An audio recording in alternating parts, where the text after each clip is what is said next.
Hi everyone, I'm Irene in Miracap, Hospitality Management student at Belaran Province State University, Nabal Campus. So now, I'm going to talk to you about the different tourist spots and culture of Region 1 to 12. So what are we waiting for? Let's start! So, Region 1. One of the most tourist spots of Region 1 is the La Paz Sand Dunes. La Paz San Donis in Laog City is one of the most popular Donis destination in Ilocos Norte, but Paong San Donis is getting more attention the past years. Don't get confused, La Paz San Donis is different from Paong San Donis. The one is Paong is bigger than La Paz. Ilocanos are known to be hardworking and frugal-hearted in face of adversity. Respect and humility in every dealings mark the Ilocanos' personality. They live simply concentrating on work and productivity. Local artisans like fabric weaver and potters are famous for their skilled craft work. Let's move on to Region 2. One of the most popular in Region 2 is the Cagayan Valley.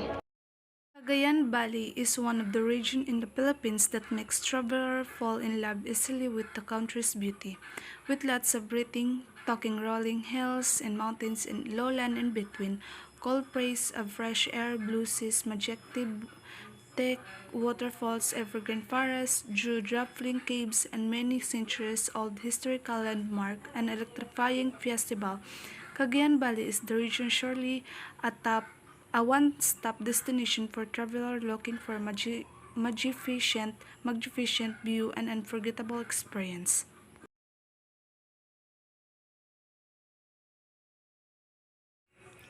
The culture of Cagayan is showcased in museums, historical buildings, and archaeological sites spread across the province.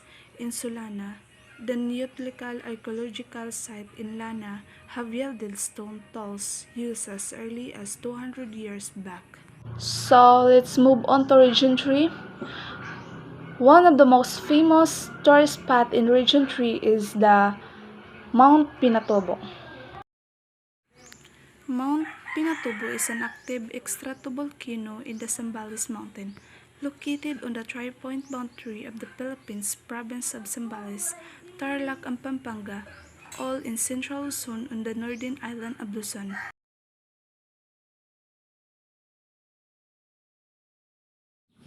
The celebration, participated by representatives of different towns of Pampanga, street dancing in the highlights of these events. Each delicate dance to the tune of Pampanga song Atin Kupong singing in their elegant headdresses and color costume. So next is Region 4. The most famous tourist spot in Region 4 is no other than Pagsagjan Falls. One of the most famous waterfalls in the country, the Pagsajan Falls, is a three-drop water that open to a river. A canyon road in this river is known locally as Shouting the Rapids and has been quite an attraction since the Spanish era.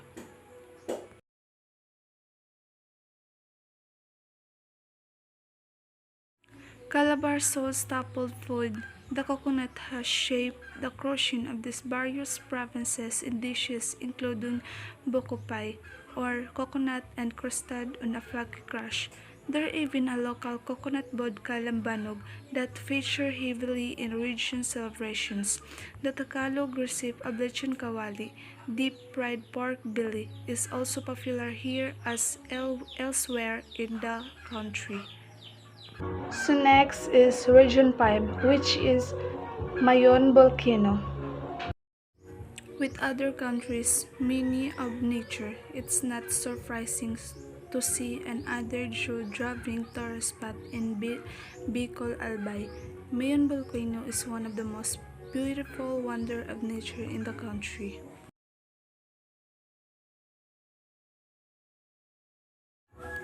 Some persisting tradition practices are the Pamalay, Pantumina, and Taksikan, and the people hold strong beliefs on God, the soul, and life other that related to this. There are annual rituals like Pabasa, Tangal, Fiesta, and Flores de Mayo. So next is Region 6, which is Boracay Island. Boracay does this island even need an introduction?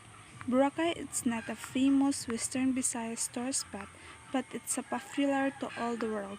What makes traveler visit this island paradise is well, a lot from the finished white sand, cerulean water, from fun water activities and amazing nightlife. Boracay will surely captivate you. Western Visayas is known for its yearly grand festival. Foremost is the Atihan in Calibo, Aklan, an indigenous festival believed to have originated when the Negritius and the Bornean Malays celebrated a joint festival after a peaceful talk over the barter of Panay. So next is Region 7, which is Chocolate Hills. The Chocolate Hills are considered one of the Philippines' natural wonder. Of Bohol is often referred to as the jewel of the Philippines. There are hills made and limestone left over from coral reefs during the Ice Age when the island was submerged.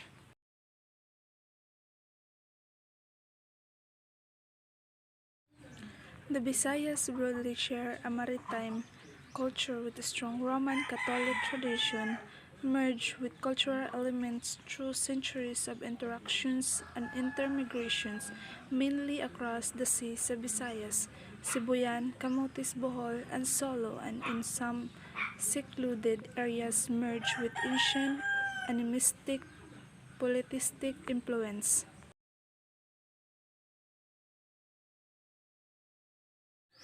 Baguio Island is one of the most visited tourist spots in Liti and a part of group of four small islands called Cuatro Islas in Liti. The other islands are called Mahaba, Apid, and Himukilan Island. Baguio Island is the smallest island in Cuatro Islas, but it is the dubbed as the most beautiful one.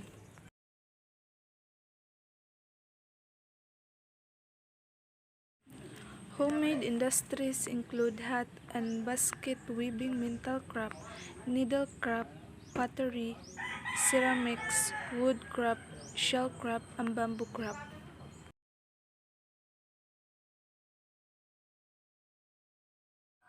At Yakan Weaving Village, you can observe colorful textiles being made on the spot.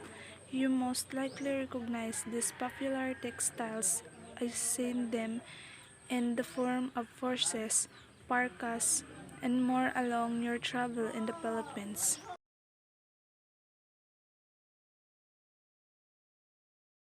Zamboanga Peninsula is rich in culture. The languages spoken around the region in Chabacano, Cebuano, Bisaya, Tagalog, Maranao, and Subanin.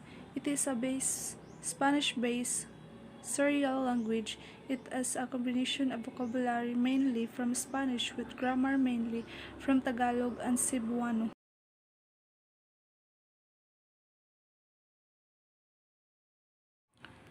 If you're craving the sun, sand, and sea, the island garden city of Samal tops the list. Here you found some of Davao's most prized ranches including Samal Island and Talikod Island. These places will definitely give the relaxation you need while enjoying a great view of the ocean. It's one of the best Davao tourist spots that you should miss for an awesome beach.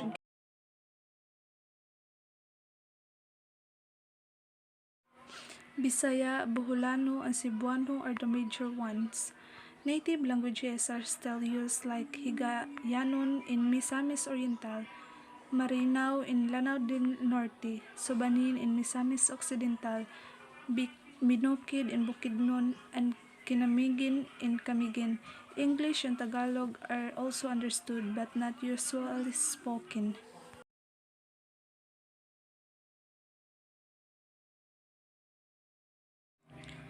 One of the best attractions in Davao in Milagros Garden Resort, it's a 12-hectare Davao Nature Theme Park and it's one top destination for travelers wanting to enjoy the environment at the same time.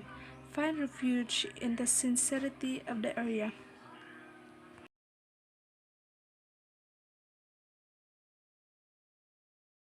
Region 11 is a melting pot of many cultural groups. Cebuanos, Buluhanos, and Ilongos are the majority groups.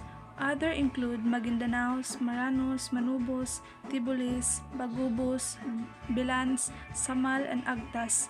Smallest communities of Ilocanos, Tagalogs, Warais, and Bilocanos are also found.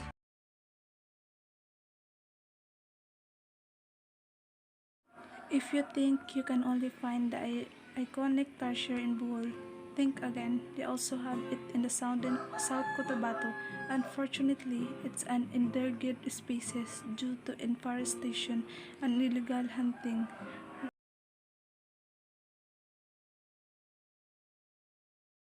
A fair of Agus is one of the instruments found in the Kulanting is symbol, and Region 12 is home to fascinating culture that revolves around Kulanting music, a specific type of song, agong music found among both Muslim groups such as the Maguindanao and non-Muslim groups such as the Tiroray of the southern Philippines.